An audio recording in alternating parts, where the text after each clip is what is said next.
sidang Kabinet Paripurna dipimpin langsung oleh Bapak Presiden Prabowo Subianto didampingi oleh Wapres Gibran Rakabuming Raka tadi, dan ada beberapa hal yang disampaikan oleh Presiden. Untuk penyampaian Presiden di sidang yang terbuka tadi, teman-teman tentu sudah mengikuti dengan sangat baik dan dalam keadaan yang utuh pesan-pesannya tadi. Kemudian dalam sesi tertutup tadi juga Bapak Presiden menyampaikan beberapa hal, khususnya soal hasil perjalanan oleh beliau selama berkeliling kunjungan muhibah kemarin ke beberapa negara. Presiden menyampaikan bahwa memang kunjungan pertama beliau itu dilaksanakan RRC karena itu bagian dari adat istiadat kita di timur. Maka kunjungan pertama adalah ke negara di satu kawasan, ya, dan negara di satu kawasan ini yang terbesar sejauh ini adalah Republik Rakyat Cina dan Presiden Republik Rakyat Tiongkok. Terima kasih koreksinya Pak Menlu, Republik Rakyat Tiongkok, dan di sana juga Presiden disambut dengan sangat baik. Bahkan di hari yang mungkin tidak biasa Presiden RRC menyambut tamu, itu menyambut tamu di hari Sabtu pada waktu itu. Jadi ini sebuah penghormatan yang luar biasa dan kita memang punya hubungan yang sangat dekat dengan RRT. Kunjungan kedua beliau dilaksanakan ke Amerika Serikat dan di sana juga Presiden ingin menunjukkan bahwa kita bisa berteman dengan siapapun, bisa bersahabat dengan siapapun, dan dalam sisi ekonomi, perdagangan Presiden memberikan equal access kepada negara manapun. Jadi termasuk juga kepada investasi maupun investor dari Amerika Serikat. Ketika bertemu dengan Perdana Menteri India, Presiden mendapatkan undangan untuk hadir di Hari Nasionalnya India di bulan Januari nanti, tanggal 26. Dan Perdana Menteri India secara khusus meminta kita juga menjadi bagian dari defile. Jadi Presiden berencana mengirimkan TNI juga untuk berpartisipasi dalam defile pada Hari Nasional India nanti. Dan Bapak Prabowo ketika bertemu dengan Raja Inggris yang ada juga WWF di sana, kemudian WWF meminta kepada Pak Prabowo untuk ada wilayah konservasi bagi gajah. Waktu itu diminta 10.000 hektar di Aceh untuk wilayah konservasi gajah. Pak Prabowo bilang tidak 10.000.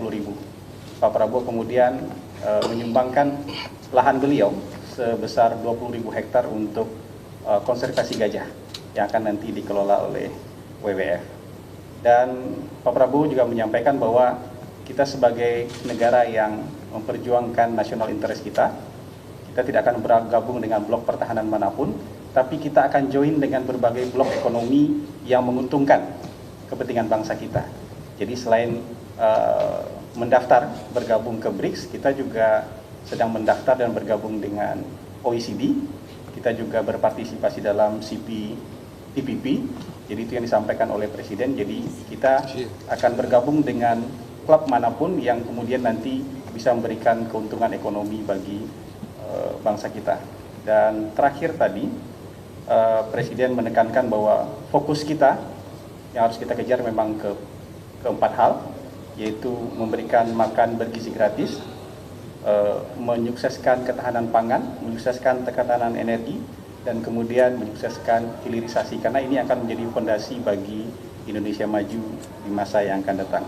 Saya rasa itu yang bisa disampaikan dari pemaparan Bapak Presiden tadi. Mungkin nanti kalau ada pertanyaan bisa dijawab oleh Bapak Menlu maupun Ibu Menkom Digi. Terima kasih teman-teman. Assalamualaikum warahmatullahi wabarakatuh. Ada pertanyaan? Cukup kayaknya? Apa? Bang, izin soal rencana pembentukan Kementerian Penerimaan Negara itu kalau dari Istana sebenarnya urgensinya seperti apa dan kapan itu rencananya, Bang Hasan? Sampai saat ini tidak ada pembahasan dalam rapat kabinet untuk pembentukan Badan Penerimaan Negara. Jadi sampai saat ini Kementerian Keuangan masih bekerja seperti biasa 1 menteri dengan 3 wakil menteri masih bekerja seperti biasa.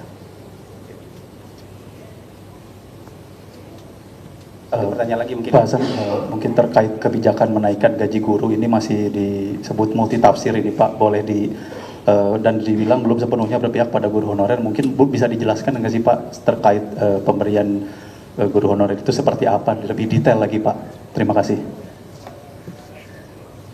Teman-teman, komitmen anggaran yang diberikan oleh Presiden Prabowo Subianto untuk peningkatan kesejahteraan guru adalah tambahan sekitar 16,7 triliun untuk kesejahteraan guru, dan itu jumlah yang sangat besar. Jadi total untuk kesejahteraan guru itu 81 triliun. Jadi tambahan 16,7 triliun itu tentu akan jadi peningkatan kesejahteraan yang signifikan bagi guru. Setidaknya nanti di tahun 2025 akan ada tambahan, ini setidaknya nih, padahal lebih banyak daripada ini, 600.000 guru yang akan mendapatkan peningkatan kesejahteraan.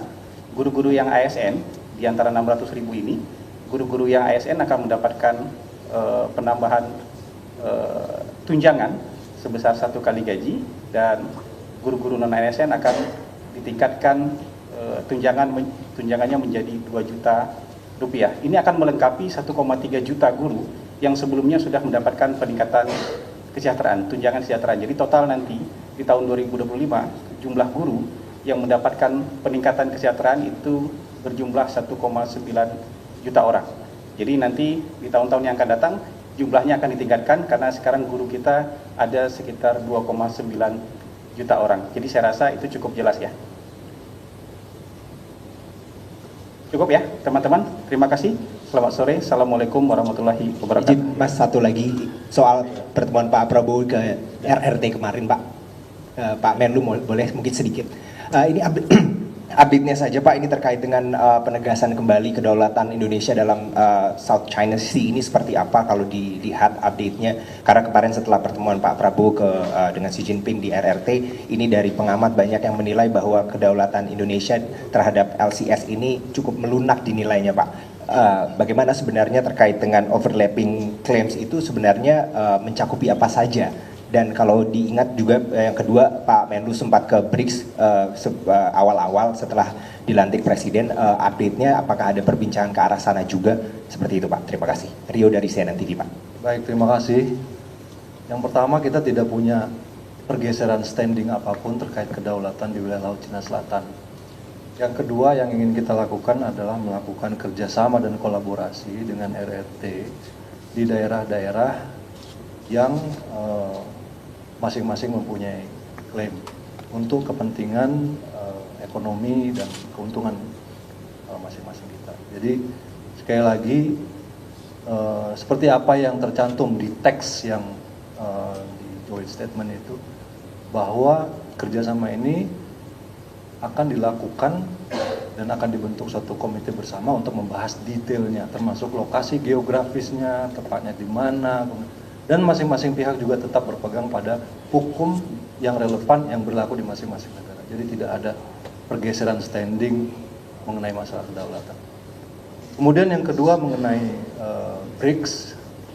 Maaf tadi pertanyaannya.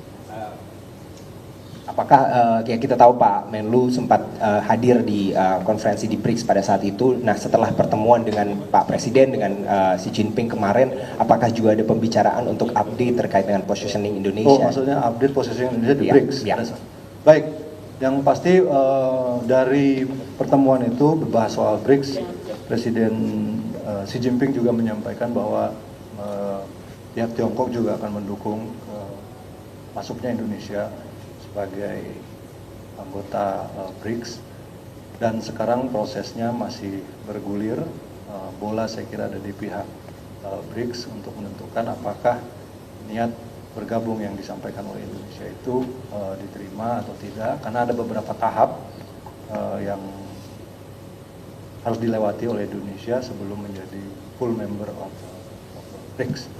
Dan kemudian juga kita tahu beberapa negara sahabat, negara tetangga-tetangga kita, Malaysia ada di situ juga, kemudian Thailand juga ada di situ. Ini merupakan satu multilateral groupings yang kita harap dapat membawa keuntungan bagi kepentingan nasional Indonesia. Saya kira itu ya. Terima kasih. Terima kasih teman-teman semua.